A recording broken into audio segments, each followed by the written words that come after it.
These protests at the World Swimming Championship against Chinese world champion Sun Yang have got ugly. They started with Australia's Mac Horton, silver in the 400 metres, refusing to stand on the podium with Sun Yang, the winner, calling him a drug cheat.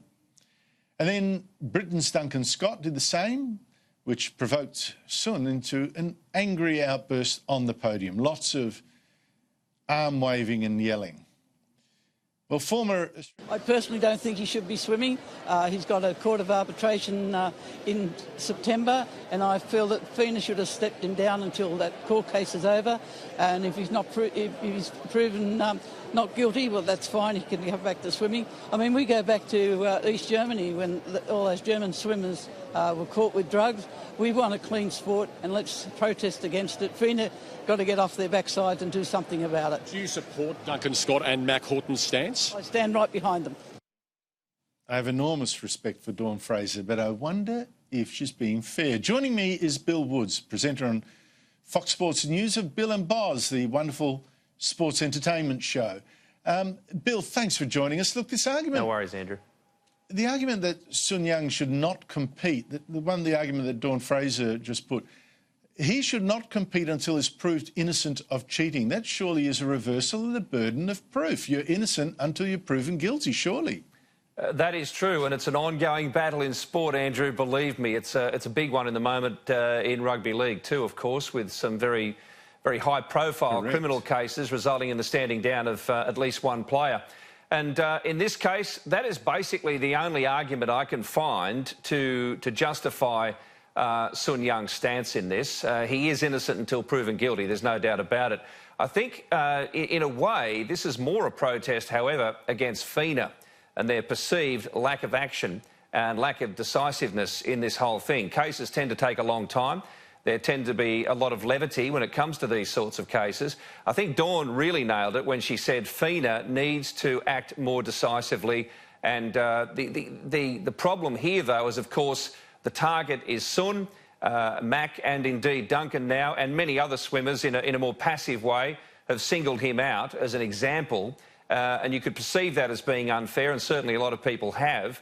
But I must say, it's a collective frustration by the swimmers against the system itself. He is a test case, yes, but it's certainly FINA that needs to get its act together before the Olympic Games. Next year in Tokyo, that's going to be an even bigger stage, of course. And I tell you now, we know what the IOC is like. They will not want anything like this happening at their swimming meet. Oh, that's a very good point.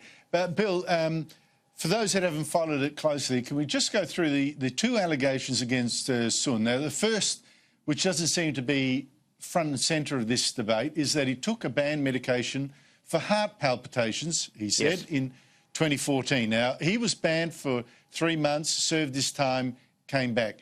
How serious was that offence in your view? Well, yeah, again, every drug cheat, whether they're condemned or let off, always have an excuse. Usually it's along medical lines or some kind of mistaken dosage of something, or it was a substance that was perceived to be still legitimate but has since been put on the list, all those sort of things. So it's very difficult to say where Sun fits in this, and to be honest, Australians and many other athletes from different nations have had the same excuses. We recently had Thomas Fraser-Holmes, and this was cited by some people in the media, an Australian swimmer competing in the 200 and the individual medley, who had been stood down for a year because he missed 3 tests after Rio. Now, the last one he only missed by 10 minutes, and prior to that he'd had 200 clean tests without any problems at all. So you could argue there that it was just slackness on his part, but he spent a year out of the sport, and people were saying, well, why isn't Mac protesting against Thomas? Well, we can only assume that Mac has a closer relationship with Thomas. He doesn't have to stand next to him on the podium at a world event. We don't know what their relationship is at this stage, whereas he has a direct relationship with Sun Yang. Getting back to your original point, it's still a very murky area. The biggest problem here is that WADA really thought that FINA should have been more decisive against Sun. WADA appealed, that's the governing body against doping. They thought FINA should not have let Sun off so easily, and they have appealed his case, which will be heard in September in the Commission of Arbitration for Sport. So there's a bit of a sniff of something there. Yeah, that might be. I think you're referring there to the second issue, which is, as you suggest, Now, last year, that involves last year, Sun Yang and his team, they had 3 testers call at his home to take blood samples. There was an argument. The paperwork wasn't right. 2 of them didn't seem properly accredited. One of them was filming, videoing the confrontation without his permission. They called in lawyers, etc., etc. And on advice, one of Sun's security people smashed the samples with a hammer, preventing that blood from being tested. Now, I'm just wondering how that makes him a cheat when FINA, the world swimming body, said he was unwise to smash the samples, but that was an improper test and he committed no violation. How is that then reason to treat him like this at the swimming? Yes, well, clearly WADA thinks that there was more to that story than we know, and I think you've summed it up very fairly. There's a lot of accusations that Sun actually did the smashing of the vials. It wasn't. You're quite right there. And look, you're quite right to speculate about the accreditation of the people who are taking the tests.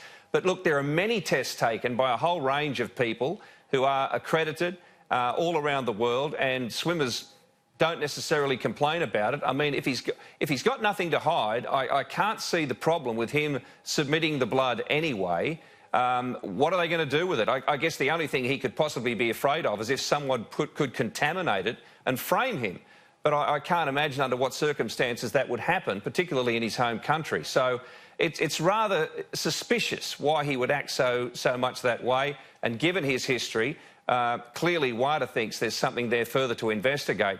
I think the swimmers are quite within their right to make a protest. Whether Mac's done it in the right way is another debate entirely, but there's no doubt that there is clearly a growing concern amongst the swimmers and indeed ex-swimmers and some in administration who are probably, under diplomatic, compulsion, not going to say too much at this stage, who want FINA to be more decisive in their investigations and bring these things to a head a lot faster. Bill Woods, thank you so much for that great summing up. Thank you so much, mate.